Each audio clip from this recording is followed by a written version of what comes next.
কানে ধরে বাইর করে দেবেন তাহলে দেখবা মজবুত হয়েছে রেকর্ড করবি পরে আইছিস যা স্যার আমার বয়ান করে রেকর্ড দিন স্যার ক্যামেরা স্যার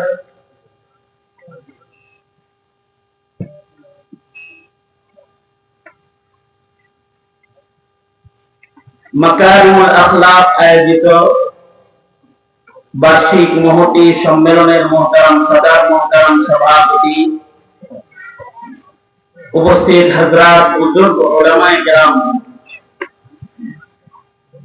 সম্মুখে সমবেত দ্বীন প্রিয় ইসলাম প্রিয় দিনদার ঈমানদার মুমিন মুসলমান ভাইরা পর্দার আড়াল থেকে আলোচনায় শামিল মা বোনেরা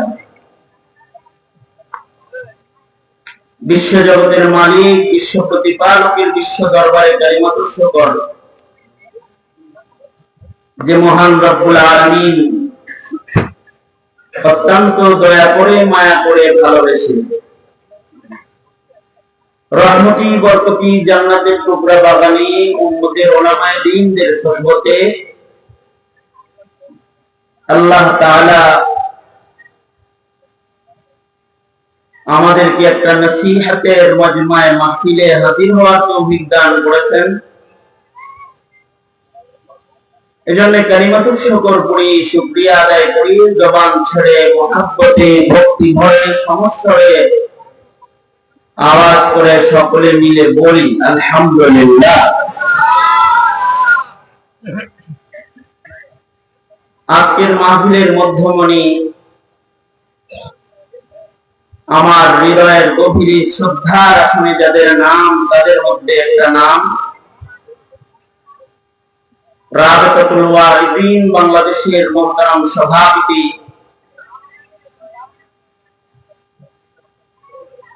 হযরতুল আল্লামা আল্লামা আব্দুল বাসিত খান দামাত বরকাতুহুম তিনিও তাশরীফ এনেছেন। দুইজনে একসাথে ঢাকা থেকে সফর করে পর্যন্ত এসেছি। কারণ হলো আপনাদের সন্তান মাকারিমুল আখলাকের প্রতিষ্ঠাতা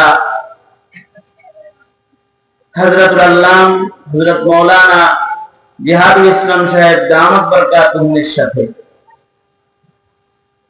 আমাদের যে মহব্বত আর বন্ধুত্বটা এটা অনেক পুরানা এবং এটা হৃদয়ের গভীর থেকে এক ভালোবাসা একে অপরের জন্য। আসার সময় আল্লামা আব্দুল বাসিত খান সাহেব আর আমি আলোচনা করতেছিলাম মাকারিমুল আখলাক অথবা উসওয়ায়ে হাসানাতে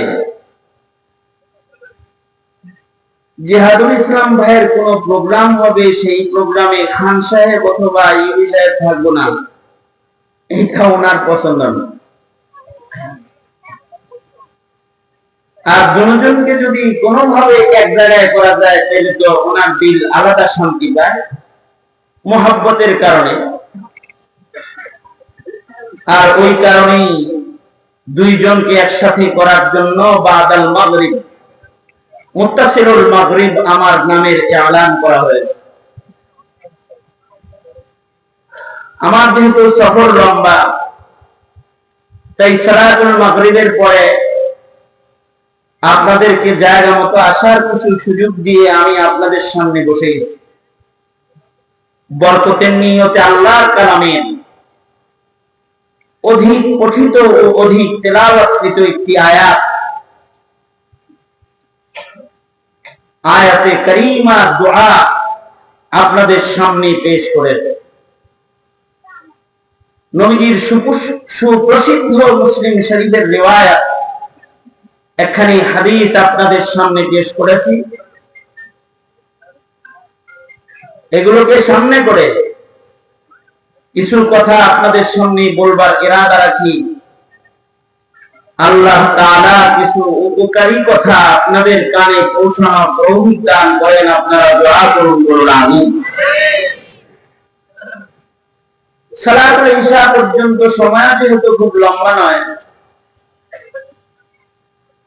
কাজেই আমি কোনো ভূমিকা না দিয়ে সরাসরি যেই সবকটা আপনাদের সামনে তাকরার করতে চাই ওই কথার দিকেই চলে যাই। আমাদের জীবনে, মানব জীবনে, হায়াতে মহান রব্বুল আলামিন অসংখ্য অগণিত নাজ ও নিয়ামত দিয়ে আমাদের মালামাল করে রেখেছেন। যে নিয়ামত গুলোকে গণনা করা আমাদের জন্য সম্ভব না। নিয়ামত গুলো শুধু না, আল্লামা সাহাবী বলেন, একটা নিয়ামত যতবার দান করেন আল্লাহ, ওইটাও গণনা করা সম্ভব না। যেমন শ্বাস প্রশ্বাস, আল্লাহর নিয়ামত, দিনে কতবার নেই কতবার ছাড়ি করে বের করা সম্ভব? জোরে বলেন, সম্ভব? ওয়াইন তাউদু নি'মাতাল্লাহ ফালা তুহসুহা। তোমরা যদি রবের নিয়ামত গণনা করা শুরু করো, তো এটা গুণনা কোনোদিন তোমরা শেষ করতে পারবে না। অর্থাৎ অগণিত অসংখ্য নিয়ামত মহান আল্লাহ আমাদের দান করেছেন। তবে আমি আপনি হায়াতে দৌলতে ঈমানের পরে আপনার আমার জীবনে একটা মূল্যবান ধন নিয়ামত, যেটা মহান রব্বুল আলামিন আপনাকে আমাকে দান করেন, সেটা হলো আল্লাহ তাআলা মানুষের নসলে মানব দান করেন। মানব নসলে মানুষের জন্ম আগমন, এটাও আল্লাহর নিয়ামত।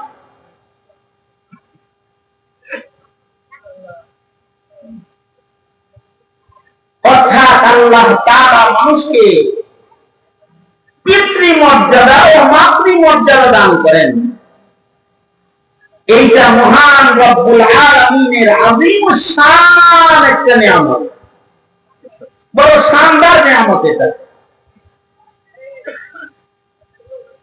কারণ সন্তান সন্ততির চাইতে একজন মানুষের ব্যক্তি জীবনে দামি ধন সম্পদ আর কিছু নেই। আমার কথা বুঝে থাকলে বলেন তো, টাকার দাম বেশি না সন্তানের দাম বেশি? বাড়ির দাম বেশি না সন্তানের দাম বেশি? গাড়ি ঘোড়া ফ্যাক্টরি সহায় সম্পত্তি, এগুলোর দাম বেশি নয়, এগুলো কম দাম। এর তুলনায় একটা মানুষের ঔরসী, একটা সন্তানের অনেক বেশি দাম। এখানে একটা রিক্সাওয়ালাও যার যোগ্য 2-4টা সন্তান আছে, সে ওই মানুষটার চাইতে বড় ধনী, যার 4টা প্রাসাদ আছে, টাওয়ার আছে, বিল্ডিং আছে, 4টা ফ্যাক্টরি আছে, কিন্তু তার একটা সন্তান নাই। যার প্রাসাদ আছে, সহায় সম্পদ আছে, কিন্তু তার ওয়ারিশ নাই। তার বংশে আল্লাহ তাআলা সন্তানের নিয়ামত দান করেন নাই। যার একটা নেক সন্তান নাই, তার সহায় সম্পদের কোনো দাম নাই। তবে যদি কারোর একটা নেক সন্তান থাকে, সে যদি রাস্তার ভিখারিও হয়, সে যদি হত দরিদ্র কোনো ভ্যান গাড়ি চালক অথবা রিক্সাওয়ালাও হয়, কিন্তু তার ওরসে যদি তার চক্ষু শীতল করে এমন সন্তান তার ঔরসে যদি বিদ্যমান রয়, এটা ভাগ্যবান মানুষ, সুখী মানুষ, দুনিয়া ও আখিরাতের সফল একজন মানুষ। যার জীবনে একটা সন্তান নাই, তার চেয়ে দুঃখী অথবা অসহায় মানুষ পাওয়া যায় না। এখানে সন্তান সন্ততি এটা আল্লাহ পাকের নিয়ামত। এটা যৌবন শক্তি দিয়ে রবের কাছ থেকে নেওয়া যায় না। বহু যুবক বহু যুবতীকে বার্ধক্যে পৌঁছে দেন, কিন্তু মহান আল্লাহ তাকে সন্তান দান করেন না। আছে নাই? অনেককে দেন আবার কেড়ে নিয়ে নেন, দেন আবার নিয়ে নেন। অনেককে শুধু ছেলে দান করেন, অনেককে শুধু মেয়ে দান করেন, অনেককে ছেলে মেয়ে উভয়টা দান করেন, আবার কাউকে বঞ্চিত করে দেন। কারণ এই সম্পদের মালিকানাটা আসলে কার? এটা বাবার দরবারেও মিলে না, খাজার দরবারেও মিলে না, মাদার শরীফেও মিলে না। এটা দেওয়ালা দাতা কে ধরে আওয়াজ করে বলেন ঠিক। তবে তিনি যদি কাউকে সন্তান দেন, তিনি যদি কাউকে দেন তাহলে কাউকে কাউকে দিয়া ছাড়াও দেন। যেমন হযরত মরিয়মকে সন্তান দান করেছেন, পুরুষের স্পর্শের জরুরত পড়ে নাই। আল্লাহর নিয়ম হলো স্বামী স্ত্রীর যুগল থেকে মালিক সন্তান দেন, কিন্তু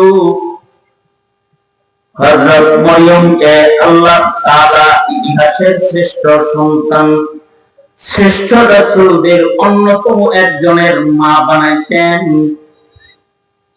মহান রবের কুদরতের কারিশমা, হযরত মরিয়মের গায়ে কোনো পুরুষের স্পর্শ হয় নাই, কিন্তু আল্লাহ তাআলা হযরত মরিয়মকে পয়গম্বরের মায়ের মর্যাদা দান করেছেন।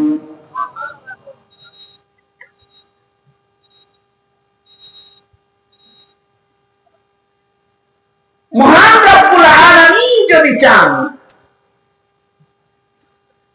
সন্তান যৌবন হারানোর পরেও দান করেন। যেমন হযরত জাকারিয়া বার্ধক্যে উপনীত হয়েছেন, হযরত ইমরান আলাইহিস সালামের ইন্তেকালের পরে হযরত ইমরান আলাইহিস সালাম যখন মারা গেলেন, বিবির কাছে বার্তা রেখে গেলেন। হযরত ইমরানের বিবি মনে করলেন আল্লাহ যেহেতু একটা বাচ্চা বেঁচে দিচ্ছে, স্বামী ছিল পয়গম্বর, হয়তো একটা ছেলে বাচ্চা আসতেছে, ওই বাচ্চাটা ভূমিষ্ঠ হওয়ার আগেই এটাকে নজর মানলেন।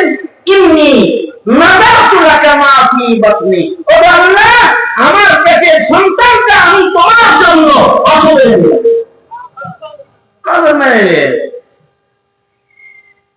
কিন্তু বাচ্চাটা যখন হয়েছে তো দেখে যে মেয়ে বাচ্চা হয়েছে। পয়গম্বরের আওলাদ এই মেয়ে বাচ্চার তালিম তরবিয়ত কে দিবে? আল্লাহ তাআলা ইমরান আলাইহিস সালামের সাহাবীদের ভেতর থেকে হযরত জাকারিয়াকে নবুয়তের ধন দিয়ে নবী হিসেবে মনোনীত করলেন, এবং আসমানি কিতাব লেখার কলমের রবেন পানিতে কলম ফেলে এই মরিয়মের কাফারাত অভিভাবকত্ব আল্লাহ তাআলা পয়গম্বর জাকারিয়াকে দান করলেন। আরো খবর হলো হযরত জাকারিয়া যখনই হযরত মরিয়মের কামরা দরজা খুলে খাবার দাবার দিতে খবর নিতে দরজায় যায়, তখনই দেখতে পায় যে ঘরের ভিতরে অমৌসুমী ফল পাওয়া যায়। যে ফলগুলো বাজারে নাই কিন্তু মরিয়মের দস্তরখানায় হাজির রয়েছে। হযরত জাকারিয়া জিজ্ঞাসা করে, মরিয়ম,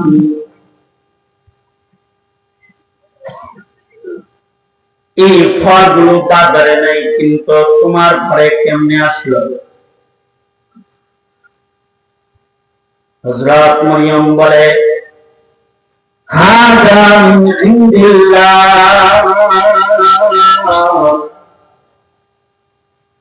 এগুলো কোনো মানুষ আমার ঘরে পাঠায় না, এগুলো পাঠান আমার রাজ্জাক মালিক আল্লাহ।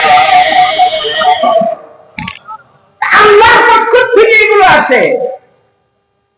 হযরত জাকারিয়া বলে, আল্লাহ, অমৌসুমে যদি মরিয়মের দস্তরখানে ফল দেওয়া যায়, আমার বার্ধক্যের এই অমৌসুমে আমাকে একটা নাজাতের উপযুক্ত সন্তান দেওয়া যায় না, যে সন্তানের দ্বারাই আমার নসলদারি হবে। রব্বিলা তাওয়ারনি ফাদা, মেহরাবের পাশে বসে হযরত জাকারিয়া রবের পালনে সেজদা দিয়ে আল্লাহর কাছে চেয়ে ফেলেছেন। আল্লাহ পাক বলেন, জাকারিয়া চাইছো যেহেতু আমার কাছে চাপ দিয়ে দিলাম। জাকারিয়া আশ্চর্য হয়ে কয়, আল্লাহ চাইলাম আর দিলেন, আমার তো যৌবন নেই, আমি বুড়া, আমার বিবি বুড়ি। শুধু বুড়ি হইলে তো ভালো ছিল। মেডিকেল টেস্টে ধরা পড়েছে সে হাতের, সে বন্ধা। আমি একটা বুড়া, আমার বিবি একটা বুড়ি মহিলা, তারপরে আবার আমার বিবি হলো বন্ধা। বন্ধা বুড়ি নারীর প্রতি সন্তান কেমনে হইব? আল্লাহ আল্লাহ আমি তাই হইব, যৌবন লাগবো না, আমি দিয়া দিব তাই হবে। কি সন্তান তোমায় দেব? পৃথিবীর কাউকে সন্তান দেওয়ার আগে কি দিতেছি, ছেড়ে দিতেছি না মেয়ে দিতেছি, এটা জানতে দেই না, বলি না। কিন্তু জাকারিয়া, একমাত্র তুমি আমার মনোনীত বান্দা, যাকে আমি কি বাচ্চা দেব তাও ক্লাস করে দিলাম। ইমরানের বিবির মতো মনে করছে ছেলে হয়ে গেছে, এমনকি তোমার বেলায় বলে না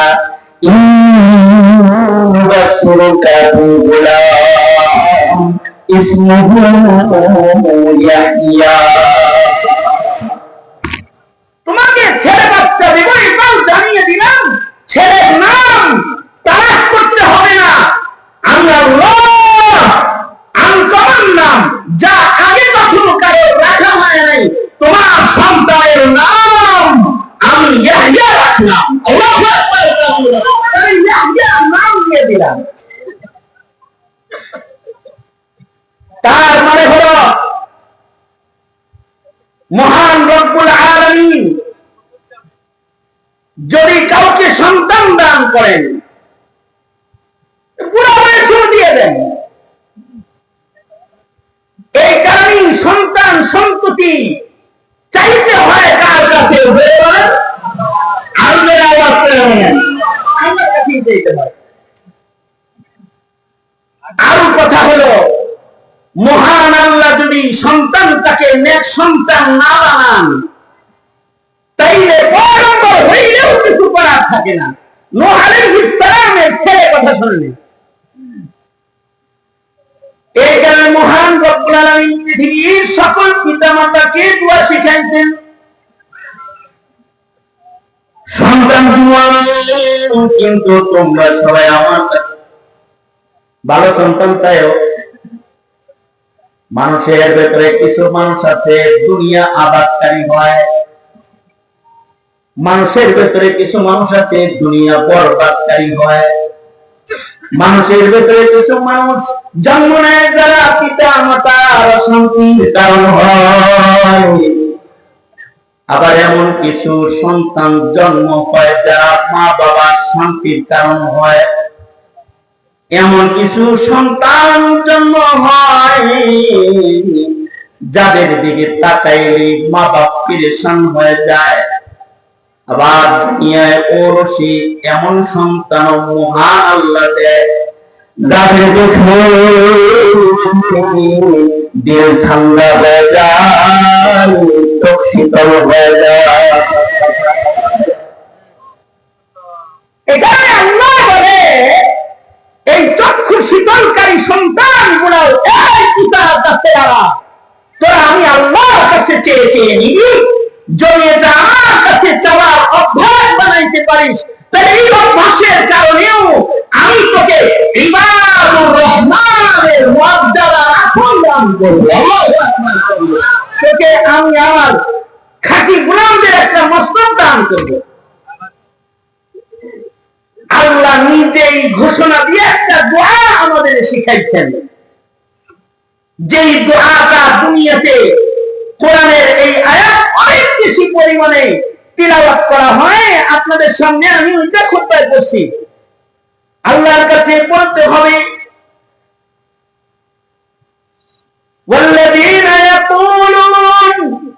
والذين يقولون ربنا هب لنا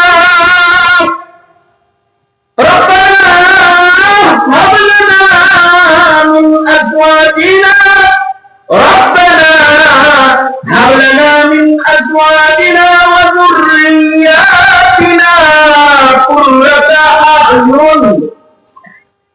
قرة أعين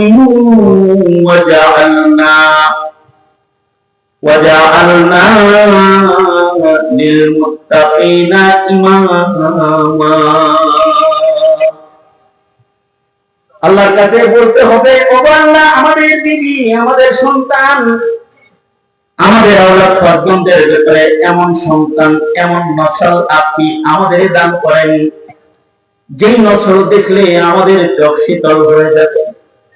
আর এমন সন্তান আমাদের বংশের ভেতরে আপনি দান করেন, আমাদের বিবিদের থেকে, সন্তানদের থেকে আমাদের দেন।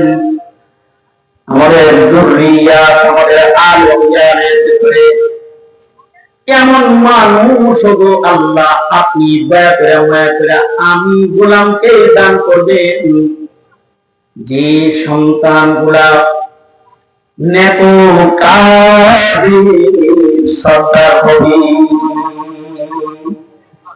মুত্তাকিদের সরদার হবে, গান্ধীদের সরদার না, সন্ত্রাসীদের সরদার না, ইসলামীদের সরদার না, ভুলের সরদার না, ডাকাতের সরদার না, মুত্তাকি পরহেজগার আল্লাহর সরদার দান করবে। কত সুন্দর দোয়া রব্বুল আলামিন নিজে তার গোলামদেরকে শিক্ষা দিতেছেন। আমার সাথে জবান খুলে দোয়াটা আপনারা কয়েক মন্তব্য করেন, বলেন শরম পাইন না, একটু মুখটা খুলেন বাবু চৌধুরী, মুখটা খুলেন, বলেন আমার সাথে বলেন রব্বানা হাব লানা। আর জন নাই জোরে বলেন রব্বানা হাব লানা মিন আজওয়াজিনা ওয়া যুররিয়াতিনা রব্বানা হাব লানা মিন আজওয়াজিনা ওয়া যুররিয়াতিনা কুররাতা আ'য়ুন وجعلنا للمتقين إماما।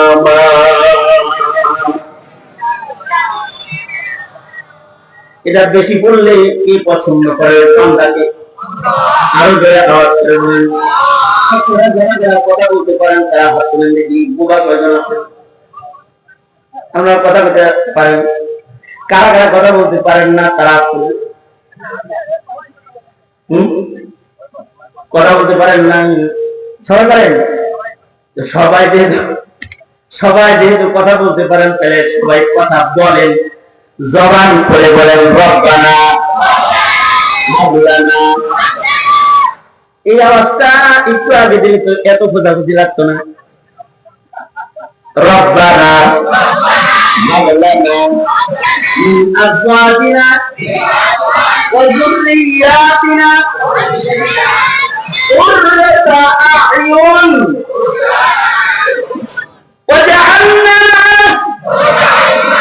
লিল মুত্তাকিন ইমামা ওয়াজআলনা লিল মুত্তাকিনা ইমামা।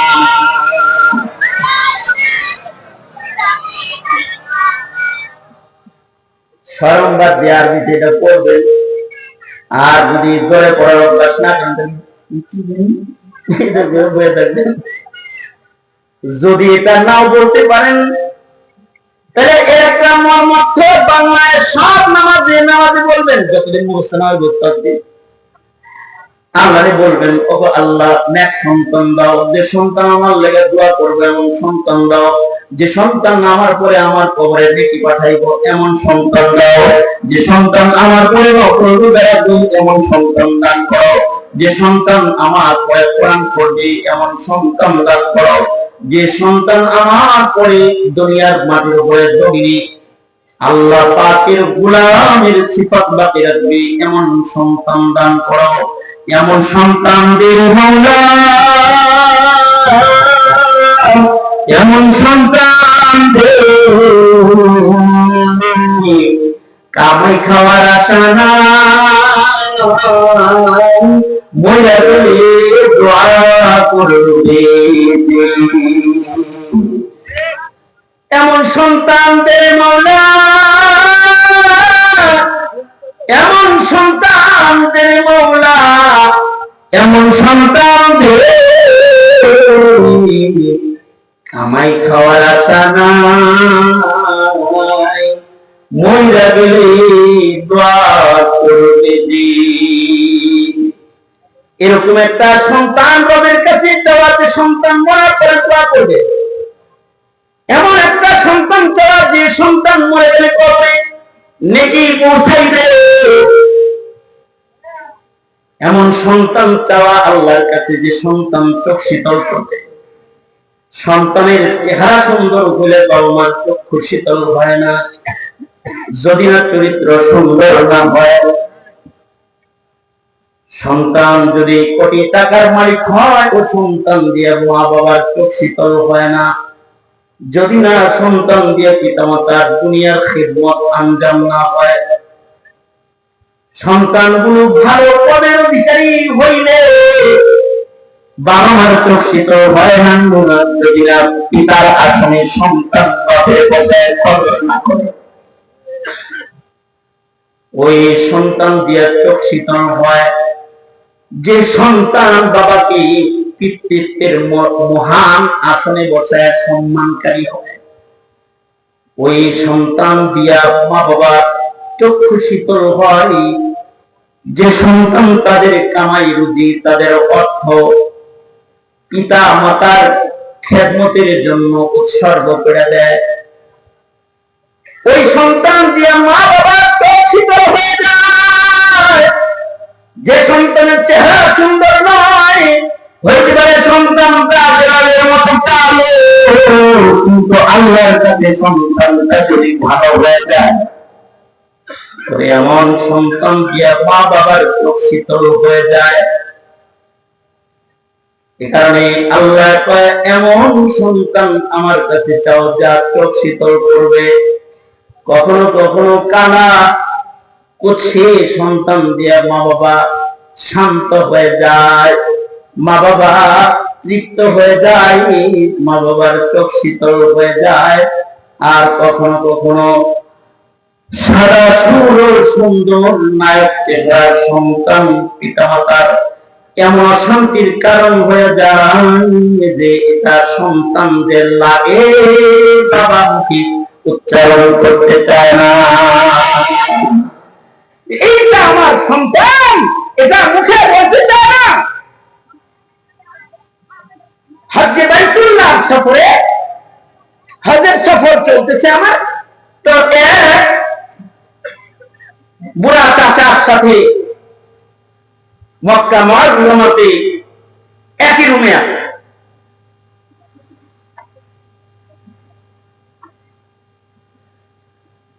চাচা মিয়া বলেন নেককার মানুষ, তার সাথে তার মেয়ের জামাই অনেকেই হয়ে গেছে, নাতি এরাও গেছে, এরা আমাদের রুমে থাকে, চাচা আমার রুমে থাকে। এই চাচার ছোট মেয়ের জামাই আমার রুমে ঢুকছে, তো চাচা বলতেছে হুজুর আল্লাহর মাল ছোট মেয়ের জামাই, চেহারাটা এত নুরানি আর দেখতে এত সুন্দর, দেখছে তো আমি মনে করছি কোন মাদ্রাসার মুহাদ্দিস অথবা সাইবরা হিসাব হবে, এত সুন্দর সেটা যেটা। তা আমি তাকে জিজ্ঞেস করলাম কোন মাদ্রাসার খাদেম ভাই? আমি ইঞ্জিনিয়ার। আমি বললাম কোন মাদ্রাসার খাদেম? কই কি আমি ইঞ্জিনিয়ার। মাশাআল্লাহ, ইঞ্জিনিয়ার হওয়ার পর এত সুন্দর রং, আল্লাহ যদি এটা পছন্দ করে তাহলে এটাও তো নাজাতের কারণ। আল্লাহু আকবার। কারণ যাদের সাথে যাদের মিল হবে হাসর তো তাদের সাথে হবে। আল্লাহু আকবার। মান তাশাব্বাহা বিকাওমিন ফাহুয়া মিনহুম।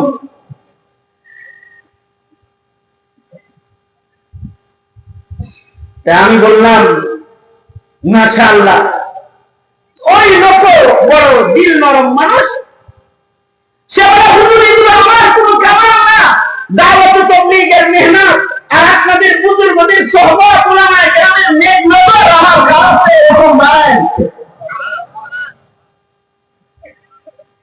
আমি অনেক দোয়া করলাম, টাকা বেশি গেলাম, বাচ্চাটা মোট কয়জন? চাচা বলে 2 ছেলে 2 মেয়ে। মোট কয়জন? 2 ছেলে 2 মেয়ে।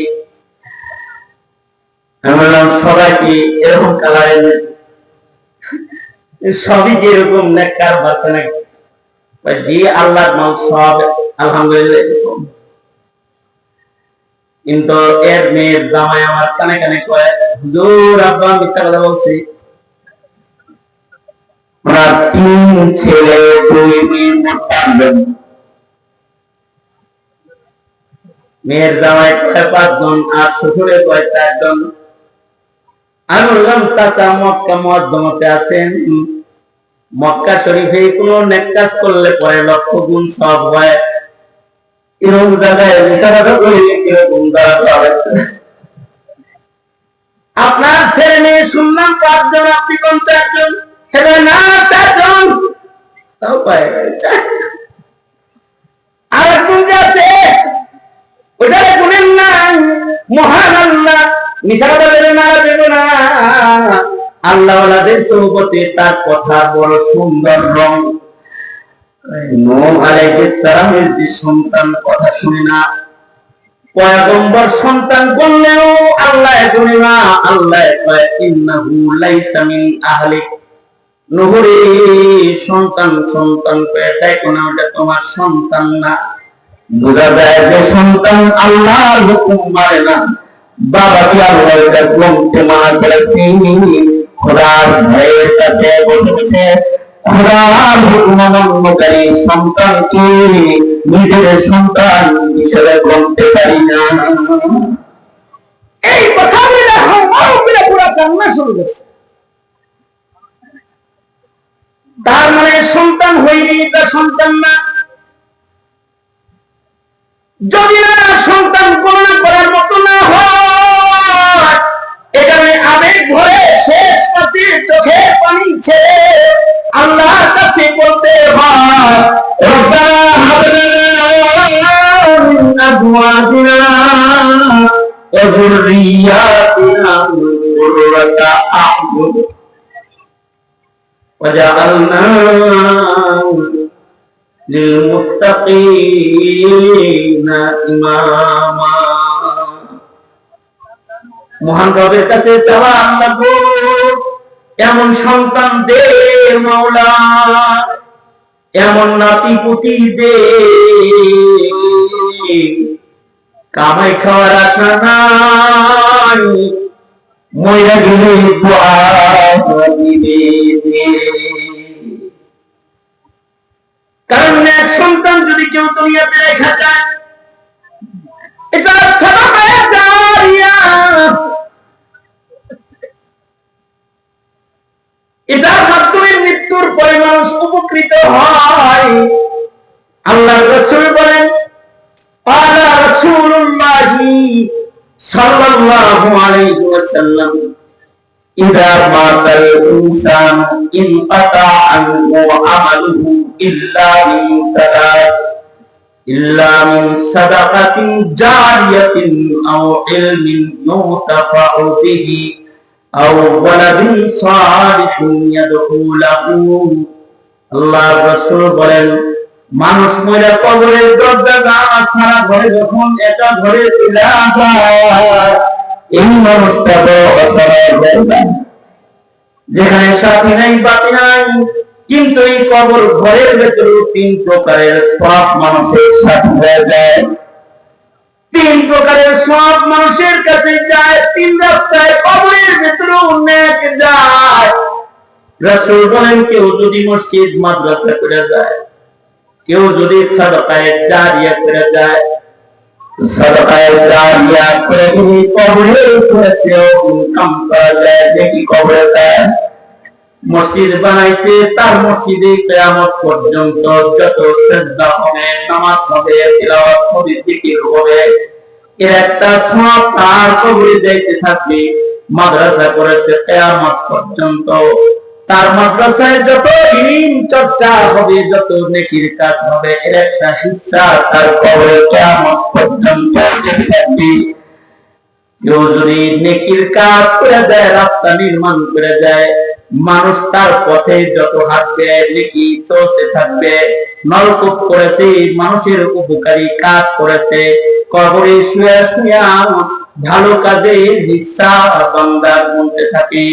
আল্লাহর রাসূল বলেন, কেউ যদি ইলমের খেদমত করে যায়, কেউ যদি কাউকে ইলম শিখায়, যেমন মাদ্রাসায় ইলম শিক্ষা দেওয়া হইল, এই ছেলেটা যে একটা মাদ্রাসা করলো, সেই মাদ্রাসাওয়ালা আর মাদ্রাসা করলো, এই যে ইলমের চর্চাটা শুরু করলো, জমিনে তার মাধ্যমে ইলম চর্চা কিয়ামত পর্যন্ত যত বাড়বে, তার কবরের ইনকাম তত বাড়তে থাকবে, তত সব তার কবরে বেশি যেতে থাকবে। আর সর্বশেষ পদ্ধতি হলো, কেউ যদি নেক সন্তান জমিনে রেখে যায়, কোন মা বাপ তাহাজ্জুদ পড়নেওয়ালা একটা সন্তান রেখে গেছে, কোরআন পড়নেওয়ালা একটা সন্তান রেখে গেছে।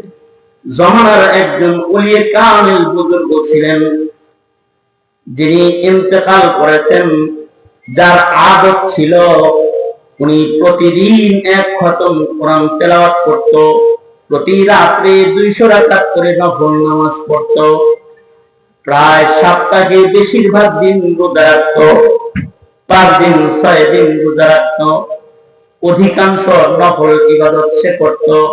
মহান আল্লাহ তার সন্তানগুলাকে এমন ভাবে কবুল করছে, বাপ মরে যাওয়ার সাথে সাথে তার 3 সন্তান বাবার ইবাদত ভাগ করে নিয়েছে। আব্বা আমাদের ঘরে বসে প্রতিদিন এক খতম করে কোরআন পড়তো, আমরা তো এক খতম পারবো না, আসো 3 ভাই মিলে বাবার আমলটা জারি রাখি, 10 পারা করে তিলাওয়াত আমরা 3 ভাই করব। আব্বাজি 200 রাকাত নামাজ পড়তো, আসো আমরা 3 ভাই মিলে ভাগ করে দিই, আমরাও 80 রাকাত করে নামাজ প্রতিদিন নফল নামাজ বাবার প্রতিনিধি হিসাবে পড়ব। বাবা রোজা রাখতো, আমরা 6 দিন রোজা রাখতে না পারলেও আসো কমপক্ষে 2 দিন এক এক ভাই নফল রোজার আমল করব। বুজুর্গরা বলেন, এমন বাবার অনুকরণকারী ইবাদত গুজার সন্তান যদি কেউ রেখা যায়, তাহলে এই সন্তানের কৃতকর্মের সব বাবার কবরে চলে যায়। বাবা মরে যায়, গুরুস্থানে চলে যায়, কিন্তু তার সন্তানের কৃতকর্ম, তার নেকির কাজের হিস্সা মহান আল্লাহর পক্ষ থেকে তোহার হাদিয়া হিসেবে তার কবরে চলে যায়। তাহলে নেকির কাম করে গেলে লাভ না লাভ? ভালো সন্তান রেখে গেলে লাভ না লাভ? জীবনে এই কাজগুলো করা চাই যা আমার মনের পরে লাভ। আল্লাহ রাসূল বলেছেন এমন কাজ যারা করে এরা হলো চালাক। সন্তান সন্ততি যদি ভালো না হয় তাহলে দুনিয়াতেও শান্তি হয়। দুনিয়াতে অনেক ধনী ঘরের ধনী পিতাকে বৃদ্ধাশ্রমে থাকতে দেখা যায়, কারণ সন্তানরা সেকেন্ড হোমে দেশের বাইরে দিন রাত কাটায়। মা বাবা জানাজায় শামিল হওয়ার সৌভাগ্য এই সন্তান গুলার পায় না। আপনি না জোরে আওয়াজ করে বলেন। তারপরে সন্তান যদি পয়সা আদায় হয় আর টাকা আদায় হয়, বাবা মার শান্তি নেই। তবে সন্তান দরিদ্র হলেও শান্তি হয় যদি সন্তানের দ্বারা পিতা মাতার খেদমত হয়। এটা আল্লাহর কাছে চাইলে হয়। আল্লাহ কয় আমার কাছে এটা চায় না। আমি ছোট্ট একটি যা আমার চোখে পানি ফেলাইছে। আমি ঘটনাটা যখন পড়েছি তখন আমি কেঁদেছি। এইরকম একটা ছোট্ট চিত্র বইলা নেক সন্তান আল্লাহর কাছে চাওয়ার দাওয়াত আপনাদেরকে দিয়ে আলোচনা ইতি টানব। সৌদি আরবে একটা পত্রিকা বের হয়, পত্রিকাটার নাম হলো আর রিয়াদ। পত্রিকাটার নাম কি? আর রিয়াদ পত্রিকা। রিয়াদ শহর থেকে এটা বের হয়। এই পত্রিকায় একটা সাক্ষাৎকার ছেপেছে, বিচারপতির সাক্ষাৎকার। যে সাক্ষাৎকার ছাপা হওয়ার পরে এই সাক্ষাৎকার পড়ে রিয়াদ শহর সৌদি আরবের বহু সন্তানকে পরের দিন পত্রিকা হাতে কান্না করতে দেখা গেছে। সাক্ষাৎকারটা হলো বিচারপতির কাছে শরিয়া আদালতে মামলা দিয়েছে ছোট ভাই বড় ভাইয়ের নাম। আমাদের দেশের ছোট ভাইয়েরা বড় ভাইয়ের নামে যদি কোনো মামলা দেয়, মামলার স্টাইল হয় মহামান্য আদালত আব্বারে বোঝায় বড় ভাই জমি বেশি লাগছে, অথবা জায়গা জমি বড় ভাই বেশি দখল রাখে। এইগুলা হলো মামলা। পিতা মাতার সহায় সম্পত্তি রেখে দেওয়ার সম্পদ নিয়ে ছোট ভাই বড় ভাইয়ের মামলা হয়ে যায়। কিন্তু এই আদালতে ছোট ভাই মামলা দিচ্ছে বড় ভাইয়ের নামে। মামলাটা বড় আজব মামলা। ছোট ভাই আদালতকে বলেছে, আদালত আগে আমি ছোট ছিলাম, টাকা কামাই করা জানি নাই। আমি ছোট ছিলাম, আমার কাজ করার ক্ষমতা ছিল। এখন আমার টাকা পয়সা দিচ্ছে, আমি বিয়ে করেছি, আমি সচ্ছল, আমি সবল, কিন্তু আমার এই ভাই আমার মাকে আমার বাড়িতে থাকতে দেয় না। সে একা একা আমার খেদমত করে আমার দেয়। আমার মা দীর্ঘদিন বড় ভাইয়ের ঘরে ছিল বিদায় বড় ভাইকে নারাজ করে আমার মা আমার বাড়িতে থাকে না। কিন্তু আদালত মার পায়ের নিচে তো খালি আমার বড় ভাই জান্নাত না, মার পায়ের নিচে তো আমি ছোট ভাইয়ের জান্নাতটাও আল্লাহ তাআলা রাখছে। সুতরাং আমি খেদমতের জন্য অধিকার চাই। আমি আমার মাকে চাই, কারণ দীর্ঘদিন বড় ভাই মার খেদমত করেছে বাবার ইন্তেকালের পরে। এখন যে কয়েকদিন মা বাদে খেদমত আমি করার অধিকার আছে। সুতরাং আমার মাকে আমার খেদমত করার অধিকার ফেরত দেওয়া হোক। এটা হলো মামলা। বিচারপতি দুনো ভাইকে ডেকেছে, মাকে ডেকেছে। বড় ভাই বলে দিব না, আমার মা আমার কাছে আছে, আমার তিন সন্তান, আমার মায়ের তিন সন্তান, আমি মার খেদমত করি, আমি মায়ের খেদমত দিয়া আমি আমার মাকে দেব না। ছোট ভাই কয় আমিও আমার মাকে দেব না। আমি আদালত থেকে আমার মাকে আমার বাড়িতে নিয়ে যাব, পেশাব পায়খানা আমি সাফ করব, বৃদ্ধা মায়ের খেদমত আমি করব। বিচারপতি বলে, আমি তিন কর্তব্য বিমূঢ় হয়ে গেলাম। এই সন্তান কার কাছে তুলে দিব? এই মায়ের কোন সন্তানের কাছে তুলে দিব? বৃদ্ধা মায়ের ডাকলাম, মা আপনি আদালতের কাছে দুই সন্তানদের এর দাবি পূরণে ফয়সালা আপনি প্রদান করুন। 3 দিন তারপরে থাকবেন, 3 দিন তারপরে থাকবেন, নাকি 6 দিন তারপরে থাকবেন, 6 দিন তারপরে থাকবেন, ফয়সালা আপনি দেন। যে কোনো একজনকে দিতে হবে। তো খেদমতের অধিকার তো দুই সন্তানের আছে। বড় ভাই বলে, মা আমার কাছে আছে, আমার কাছেই থাকো, ছোট মানুষও কাজ করো।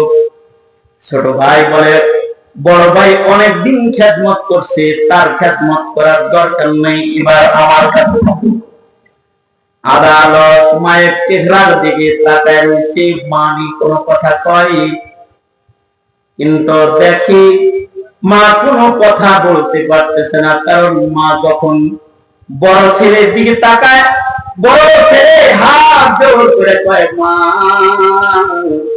জীবনের শেষ সময়ে তোমার সন্তানের খেদমত থেকে আমি সন্তানটাকে খেদমত থেকে তুমি বারণ করো না, তোমার খেদমতটা তোমার কাছে ভিক্ষা চাই। আর গাল বেয়ে চোখের পানি, অবলা সরলা মানুষ চোখের পানি ফেলে কাঁদতেছে। আর মায়ের নিজের খেদমতি, নিজের খেদমত করার জন্য নিজের হকে চাইতেছে।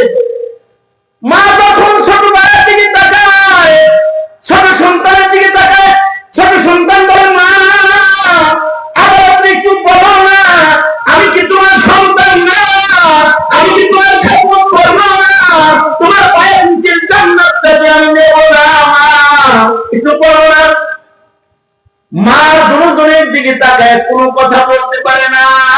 আদালত কি বলে, আদালত আপনি ফয়সালা দিয়ে দেন। বিচারপতি দুই ভাইকে কাছে ডেকে বুকে জড়ায় ধরে কান্না আর চোখের পানি ফেলে বলে, দুনিয়ার সব সন্তানরা যদি তোদের মতো মা বাবার খেদমত করার প্রেমে করত, তাহলে এই জমিনে কোনো বৃদ্ধা আর বৃদ্ধ বাবা মায়ের চোখে পানি পড়ত না। আর আমার বুকে বড় ভাই বলে, তোমার ইনকাম কত? আমার ইনকাম এত। তোমার ইনকাম কত? আমার ইনকাম এত। তোমার বাড়িতে কয় রুম? আমার বাড়িতে এত রুম। তোমার বাড়িতে কয় রুম? আমার বাড়িতে এত রুম। তোমার কয়টা বাচ্চা? আমার একটা বাচ্চা। তোমার কয়টা বাচ্চা? আমার কোনো বাচ্চা নাই, আমি খেদমত করবো মা।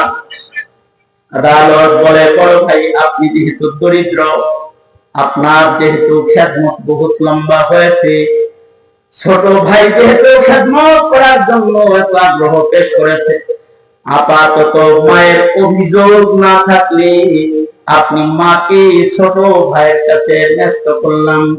আপনি বাচ্চা কাচ্চাদের খেদমত করেন, মহান আল্লাহ আপনাকেও সওয়াব দিবে। তবে ছোট ভাই শোনো, তোমার এই বড় ভাই যদি কখনো তোমার মাকে তার বাড়ি নিয়ে যেতে চায়, বাধা দিবা না। করে ফেরা নিজের বাড়ি বড় দিয়ে তার মানে হলো বার্ধক্য জীবনে পিতামাতা হায়াতে সন্তান কখনো কখনো এমন শান্তির কারণ হয়। আর যদি কিসমত খারাপ হয়, তাহলে এই সন্তান মা বাবাকে রাত আর দিন চোখের বান্ধব। এখানে মহান আল্লাহ বলে, তোমাদের নসলের সন্তান গুলা যেন তোমাদের চোখের পানির কারণ না হয়, তোমাদের সন্তান গুলা যেন তোমাদের চোখের শীতল না হয়, এমন সন্তান আমার দেখতে চাও। রব্বানা হাব লানা মিন আজওয়াজিনা রব্বানা হাব লানা মিন আজওয়াজিনা ওয়া যুররিয়াতিনা কুররাতা আ'য়ুন ওয়াজআলনা লিল মুত্তাকিনা ইমামা। এমন সন্তানদের মাওলা এমন সন্তান দে, কামাই খাওয়ার আশা নাই, ময়রা গেলে দ্বার করবি দে। আর যদি একটা ছেলে হাফেজ বলেন যায়, তাহলে আল্লাহর রাসূল বলেছেন একজন হাফেজ কোরআন সন্তান কমপক্ষে 10 জন নিশ্চিত দোজখীকে জান্নাতে নিয়ে যাবে, যাদের উপরে দোজখ ওয়াজিব হয়েছে। মাদ্রাসা কওমিয়া আপনাদেরকে এরকম কিছু সুসন্তান দেয়, যাদের গণনা করা যায় সন্তান হিসেবে। সুতরাং মাদ্রাসা জিন্দা থাকবে তো হেফাজতে আওলাদে মুসলিমিনের ধারা জীবিত থাকবে। জিহাদুল ইসলাম সাহেব মাদ্রাসা করেছে, আপনাদের জিম্মাদারি হলো এই মাদ্রাসা নেক সন্তান লালন পালনের জন্য আপনারা আগ্রহ লালন করবেন। আর আল্লাহর কাছে বলবেন, ওগো আল্লাহ, আমাদের প্রজন্মকে ধ্বংস করে দিও না, আমাদের প্রজন্মকে আমাদের চোখের শীতলতা বানাও, শান্তির কারণ বানাও। দোয়া করো আল্লাহ পাকের কাছে। এইটা হলো আমার সংক্ষিপ্ত সফরে বাদাল মাগরিবের একটি দাওয়া। যার সন্তান মন মতো হয় নাই, সে নাতি পুতি আল্লাহর কাছে মন মতো চায়। আর যারা বিয়ে করে নাই, তারা ভালোভাবে বিয়ে করবে, ভালো সন্তান হয় খানদান দেখে বিয়ে করে। টেরিমার একটা মেয়ে দেখবা ডিস্কো ডান্সার একটা হয়েছে। সুতরাং এই বিষয়টা মানব জীবনের এক গুরুত্বপূর্ণ অধ্যায়। বিষয়টাকে বুঝাইতে পারছি? নেক সন্তান কার কাছে চাইব, যে আওয়াজ করে বলেন আল্লাহ, নেক নসর দান করেন, জোরে আওয়াজ করে বলেন আমিন। কারণ সন্তান নেক না হইলে গণনা করা যায় না, সন্তান নেক না হইলে গণনা করা যায় না, কিন্তু দলের কর্মী তো গণনা করা যায় সন্ত্রাসী, নাকি বলেন? নাকি বলেন? ঠিক না? পরিবারের যেমন সদস্য নেক না হইলে গণনা করা যায় না, বাংলাদেশের রাজনীতি সন্ত্রাসী চালাদেরকে বলে কর্মী হিসেবে বলা যায় না।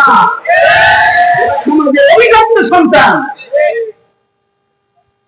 সময় সুযোগ আসছে, দিনের জন্য কাজ করুন।